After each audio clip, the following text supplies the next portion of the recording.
Life is fragile.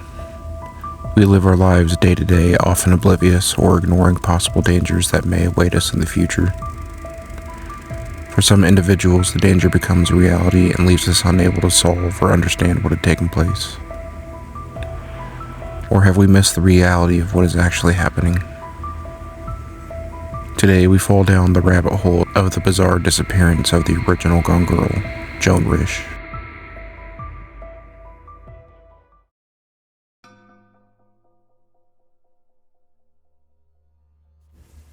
Joan Risch was born Joan Carolyn Bard in Brooklyn, New York, in May 1930 to Harold and Josephine Bard.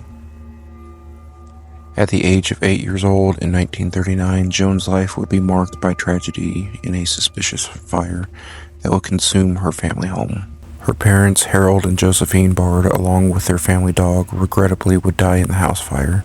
From the beginning of the investigation, the circumstances surrounding the fire was rife with mystery. Josephine was seemingly sitting through the fire, where she was later found in a chair, while Harold was sprawled on the ground, grasping the phone in his clutches. Although the fire was deemed suspicious, the investigation was ultimately recorded as inconclusive, and the local fire chief ruled it an accidental fire.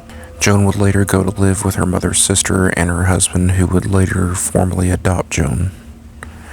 Joan would later take their last name of Natras and apply for a social security number under that name. In 1952, a young Joan would graduate from Wilson University in Pennsylvania with an English literature degree. Joan wanted to go into publishing, but she had to start as a secretary and work her way up until she became the editorial assistant at the publisher Harcourt, Brace, and World. Later, Joan would meet her future husband, Martin Risch, whom she would marry in 1956. She would then leave her job to start a family with Martin and become a stay-at-home mother. They lived in Ridgefield, Connecticut in 1959 and had their first child, a girl named Lillian. Just a year later, they had a son named David. They moved to Lincoln, Massachusetts, just outside of Boston in April 1961. They easily connected with the community, and Joan even became an active member in the League of Women Voters.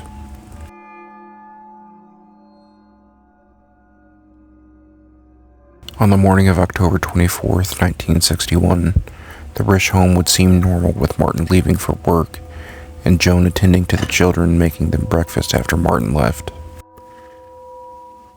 That day, Joan was scheduled to take her 4-year-old daughter Lillian to the dentist. She would drop off her 2-year-old son at her neighbor's house, that of Barbara Barker. After the dentist appointment, Joan would take Lillian to a department store for some light shopping. Joan and Lillian would return home around 11 a.m., being seen by both a mailman and a milkman, both of which would state Joan seemed to be in good spirits that day. Shortly after 11:15 a.m., a dry cleaner delivery driver came by to pick up the suits that Martin had left. He entered the home without Joan knowing to pick them up and claims to have not seen anything unusual or out of the ordinary. Joan would then make her children lunch and afterwards put her son David down for a nap. After David was asleep, her neighbor who had previously watched David would drop off her own son to play with Joan's daughter Lillian. Just before 2, Joan would lead the children back to Barbara's house and ask Barbara to watch the children and that she would return shortly. Around 15 minutes later, Barbara would see Joan come out of the home in a trench coat carrying something red in her arms, but the trees in her yard would block her clear view to see what was happening. Barbara said Joan looked dazed and was walking quickly. This would be the last time any confirmed sighting of Joan would occur. Virginia Keene, the daughter of a neighbor of Joan's, exited a school bus about an hour after Barbara's sighting of Joan and had claimed to have seen an unfamiliar car sitting in front of the Risch home. Virginia said the car was possibly a General Motors model, a dirty 2-tone car, possibly with gray and blue colors. Police would later claim the car seen by Virginia was an unmarked police car and that the witnesses were wrong about their timeline. The The police said the car was there later in the day, not around 3 p.m. Barbara stated she would return Lillian back to the Jones house, but without informing Joan around 3:40 p.m. Barbara returned home around 4 or 4:15 and was greeted by Lillian running back to Barbara's home saying, "Mommy is gone and the kitchen is covered in red paint."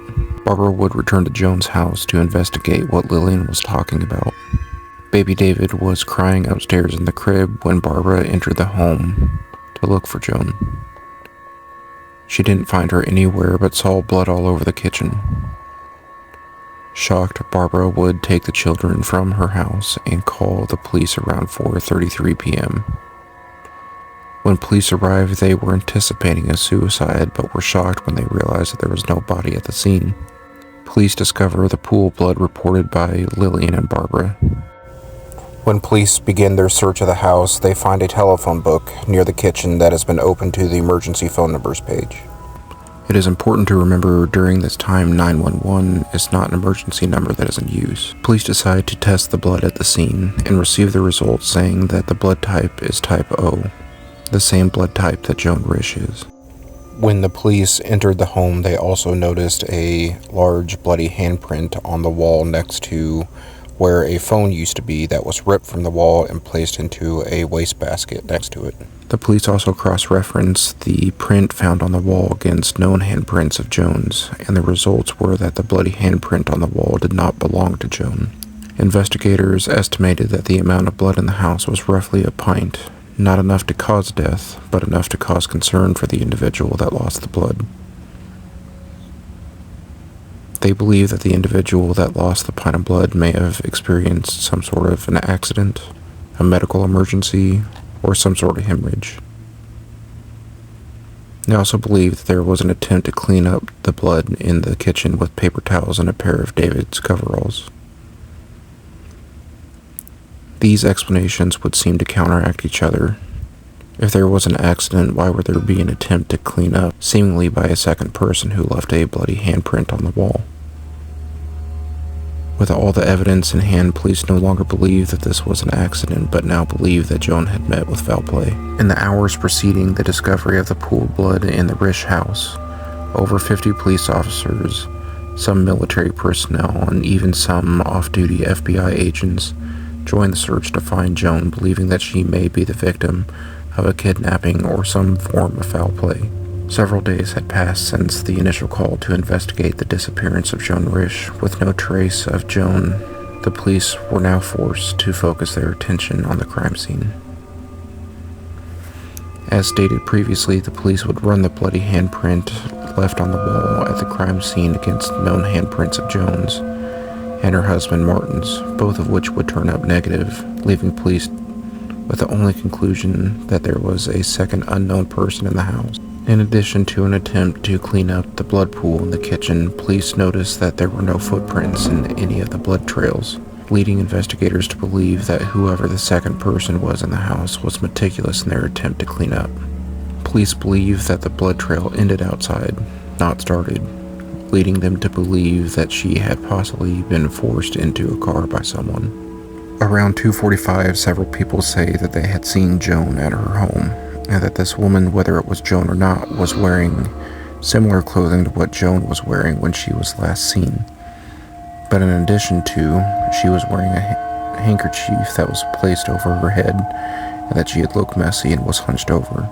From 3:15 to 4:25, there were several witnesses that are driving along Route 128 off of Route 2A that spot a woman that is matching Joan's description walking close to a construction site. She seems dazed with her head down and appears to be cradling something against her stomach. And most disturbingly, there is blood running down the back and front of her legs. Despite the disturbing sightings, no person stops to investigate or help the woman, and any sightings of Joan after this stop.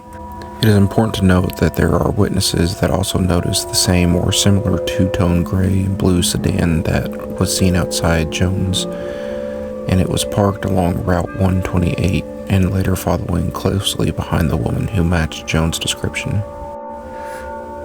As per usual foul play cases that involve any spouses, The spouse is immediately considered a suspect, which Martin was, but he was later cleared as he had a clear alibi being away on a work trip that day. Both the mailman and milkman were both interviewed and considered suspects, but later cleared by police.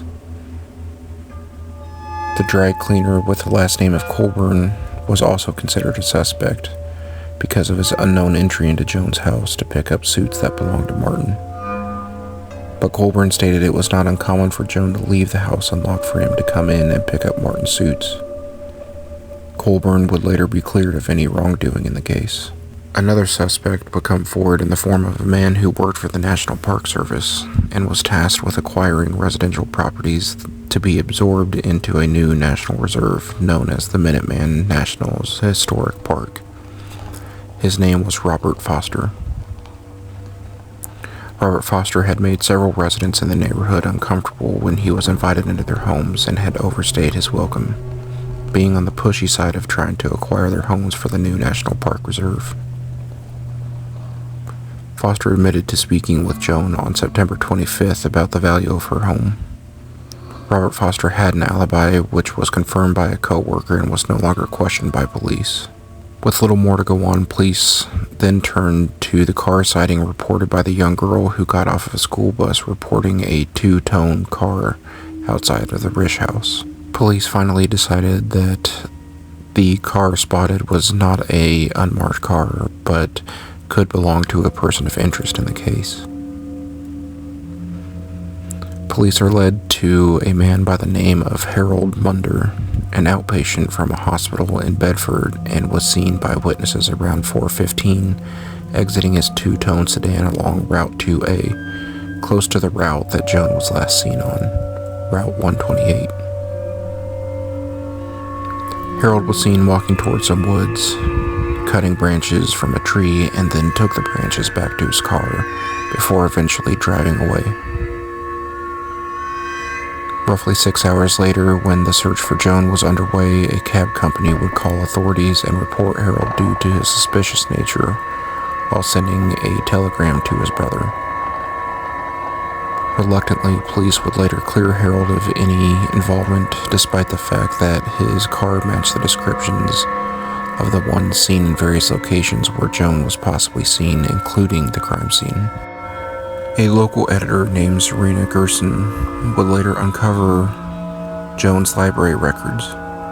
She would discover that just 1 year prior to her disappearance, she checked out roughly 25 books that were all centered around murder or unexplained disappearances.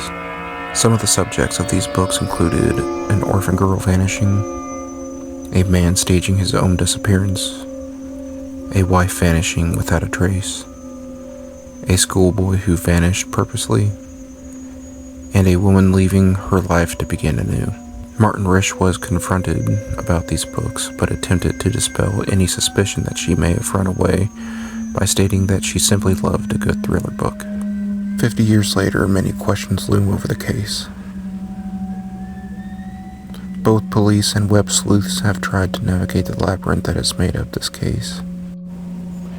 Both have come up with several interesting theories that may shed some light on what actually happened to Joan Risch. Theory number 1 is that Joan was the victim of a kidnapping, and that there was a struggle where Joan was injured. In this theory, Joan would have been forced into the car and taken away. This would potentially explain the trail of blood that ended in the driveway and the sighting of a blue and gray two-tone sedan. In the second theory, Joan was assaulted and was able to escape her attacker, which could explain why she was potentially seen on Route 128 with a two-tone blue sedan possibly pursuing her. In this theory, whoever attacked Joan eventually caught up to her on Route 128, was able to capture her, and regrettably finish what they had started. The third theory revolves around a botched abortion. During this time frame, abortion was illegal in the United States. Any person or doctor that may have performed an abortion that went wrong may have the incentive to cover up the crime that they committed. That included accidentally killing a person on top of an illegal abortion. At the crime scene of Joan's disappearance, a hanger was discovered on the roof of Joan's car, and many have theorized that it was left by an illegal abortionist or possibly the dry cleaner Colburn. In this theory, Joan was pregnant with a third child, unknown to her husband Martin. Joan, who for unknown reasons did not want to have the child and attempted to get an illegal abortion by an unknown person. During this time, a popular way to perform these illegal abortions was by way of coat hanger, which could explain the coat hanger found on Joan's car. The theory goes during the abortion, the hanger was used and punctured one of Joan's organs, which would explain the pool of blood. In distress, Joan opened the emergency number portion on the phone book and attempted to call for help.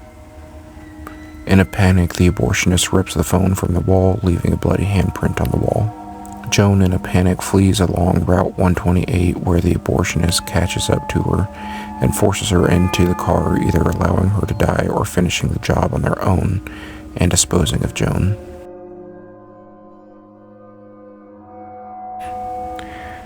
Theory number 4 is that Joan was unaware that she was pregnant and had a miscarriage that caused a hemorrhage, and in a panic she attempts to call for help, but losing so much blood she begins to become confused and left her house in pursuit of help and walks out of her home and finds herself along Route 128 and becomes lost and perishes in the woods along the road. This theory does not explain the second person present that left the bloody handprint and the two-tone blue-gray sedan seen outside of the house.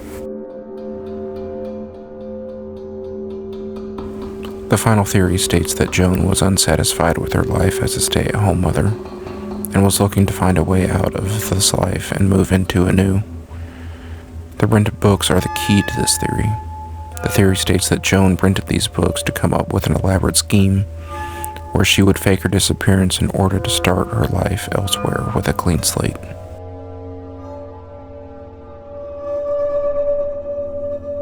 It has been 63 years since the disappearance of Joan Risch. After Joan vanished, countless tips came in claiming to have seen Joan, but none of which had panned out. Martin Risch stayed hopeful that Joan was still alive, so much so that he stayed in the house that him and Joan shared for many years until 1975, and always kept the same phone number until his death in 2009. The local police department still has not given up hope on finding Joan, and still have tip lines open and continue to investigate the case. If you have any information about the disappearance of Joan Risch, contact the Lincoln, Massachusetts Police Department. It is important to remember while we take in the case and digest its facts, there is family and friends who lost a mother and a friend that day. Thank you everybody for tuning in. Hit that like and subscribe button, and until next time, stay safe.